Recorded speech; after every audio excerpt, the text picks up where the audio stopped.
Did you know that opening your RV slideouts before you are perfectly level can actually bend your camper's frame? In this video, I'll walk you through the step-by-step campground setup process to ensure your rig is perfectly leveled and stabilized. These are 8 leveling mistakes that could damage your RV, hurt someone, or turn your dream camping trip into a nightmare. And if you're making them, you're definitely not alone. After 25 years of watching RVers set up at campgrounds, I've seen the same errors repeated over and over. The guy cranking his stabilizer jacks trying to lift his trailer. The family whose rig starts rolling because they forgot to chock the wheels. The couple whose fridge stops working because they're parked on a slope steeper than a ski jump. Here's the thing about RV leveling. It's not just about comfort, though sleeping on an incline isn't exactly fun. Your absorption refrigerator needs to be level to operate safely. Those slideouts can strain or misalign if your rig is twisted. Your tank readings become useless when you're parked on a slope. And let's be honest, walking around a tilted RV is a recipe for someone taking a tumble. So let's get into these mistakes, why they happen, and most importantly, how to avoid them. Mistake number 1, using stabilizer jacks for leveling. This is the big one. I see it constantly. Someone pulls into a campsite, notices their trailer is tilted, and immediately starts cranking down those scissor jacks trying to lift one side of the rig. Stop right there. Stabilizer jacks are called stabilizer jacks for a reason. Their job is to reduce wobble and rock after your RV is already level. When you try to use them as leveling jacks, you're putting stress on components that weren't designed for that kind of load. You can bend the arms, damage the mounting points, or worse, compromise your frame. I've seen bent scissor jacks that looked like pretzels because someone thought they could lift half their trailer with them. These jacks are meant to support, not lift. Use leveling blocks or proper leveling systems to get your rig level first. Then use the stabilizers to reduce movement.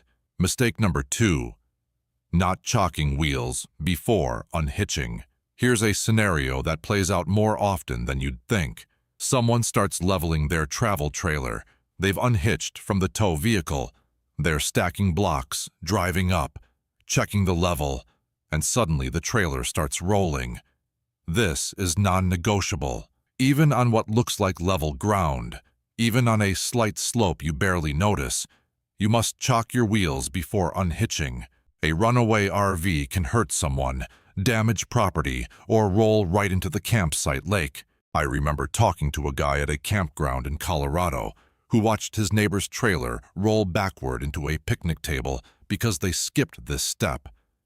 The slope was so gentle they didn't think it mattered. It did. Set those wheel chocks on both sides of your tires before you disconnect from your tow vehicle. Every single time. Mistake number 3, leveling front to back. First, this one trips up a lot of new RVers. They pull in, notice the rig is tilted nose down or tail down, and immediately start adjusting their tongue jack or front landing gear. Wrong sequence. Always level side to side first, then adjust front to back. Here's why. If you level front to back first, and then try to adjust side to side with blocks, you might end up changing your front to back level again. You'll be chasing your tail, making adjustment after adjustment. Level side to side with blocks under the appropriate wheels, then use your tongue jack or landing gear for front to back adjustments. This sequence saves time and frustration. Mistake number 4, extending slides before leveling. Your slideouts are heavy, really heavy. When you extend them before leveling, you're shifting your RV's center of gravity, which can throw off your carefully planned setup. More importantly, extending a slide on an unlevel rig puts unnecessary strain on the slide mechanism. These systems are precision engineered, and forcing them to operate when your RV is twisted can cause premature wear or damage. Level your rig first, then extend your slides. If extending them throws off your level, and sometimes it will, retract them, re-level, and try again. Now, here's where it gets interesting. Some manufacturers actually recommend extending slides first. Newmar, for example, says slides out, then level. The point is, check your manual. Different manufacturers have different procedures, and what works for a Winnebago might not be right for your Beaver or your Keystone. Mistake number 5. Not using proper leveling tools. I've met RVers who level by the beer test. If their beer doesn't slide off the table, they call it good. While I appreciate the practical approach, guessing at level leads to problems. Your absorption refrigerator is more demanding than your beverage. Dometic and Norcold both specify their fridges need to be within 3 degrees side to side and 6 degrees front to back. That's more precise than your beer can measure. An unlevel fridge isn't just about poor cooling. In extreme cases, it can lead to ammonia crystal formation in the cooling system, which is permanent damage. Some RV fridge fires have been linked to improper leveling over time. Invest in a quality level or, better yet, a digital system like the LevelMate Pro. These wireless systems tell you exactly how far off you are and how to correct it, down to a 1/4 inch. Mistake number 6. Parking on soft ground without protection. Picture this: you level your rig perfectly on what looks like solid ground. You come back a few hours later and notice your blocks have slowly sunk into the surface. They're being swallowed by quicksand. Wet grass, sand, gravel, mud. These surfaces can't always support the concentrated weight of your RV, pressing down through small contact points. Your blocks sink, your level changes, and you're back where you started. Use base pads or plywood underneath your blocks to spread the load. This protects both your setup and the campsite. Campground owners don't appreciate RVs that leave permanent impressions in their sites. Mistake number 7. Neglecting jack pads. Those hydraulic jacks and electric stabilizers shouldn't sit directly on the ground. In hot weather, jacks can sink into asphalt. On soft soil, they'll disappear entirely. Without jack pads to spread the weight, you'll have an unsteady rig and possibly some explaining to do to the campground management. Jack pads are cheap insurance. Companies like RV Snap Pad make permanent rubber pads from recycled tires that stay attached to your jacks. No more crawling around, placing pads every time you set up. Mistake number 8. Rushing the setup. Process. I get it. You've been driving all day. The kids are antsy. Your spouse wants to get the campfire started.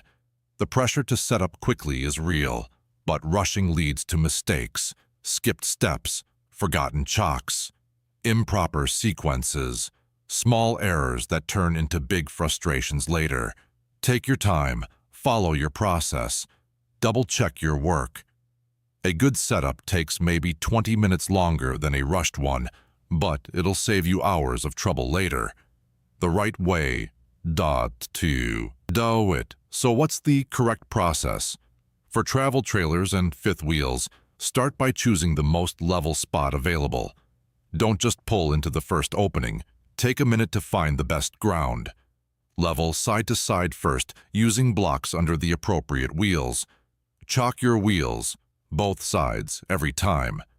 Then level front to back with your tongue jack or landing gear. Only then, lower your stabilizers and remember, they're for stability, not leveling. A 1/4 turn after they touch the ground is enough. For motorhomes with auto leveling, park with your front end facing downhill if there's any slope. Your rear wheels lock when you're in park, but the fronts don't. You don't want those locked rear wheels lifting off the ground. Modern technology has made this easier. Systems like Lippert's Ground Control can level your rig with the push of a button. The Anderson Camper Leveler eliminates stacking blocks. You just drive onto the curved surface until you're level. But whether you're using high-tech hydraulics or old-school blocks, the principles remain the same. Take your time, follow the sequence, use proper equipment, and prioritize safety. Your RV is your home away from home. Set it up right, and everything else, the cooking, the sleeping, the relaxing, just works better. Your fridge keeps things cold, your slides operate smoothly, and you can walk around without feeling like you're on a boat in rough seas. Master these fundamentals, avoid these common mistakes, and you'll set up with confidence at every campsite. Your future self will thank you when you're enjoying that perfectly chilled beer on a rock-solid, properly leveled rig.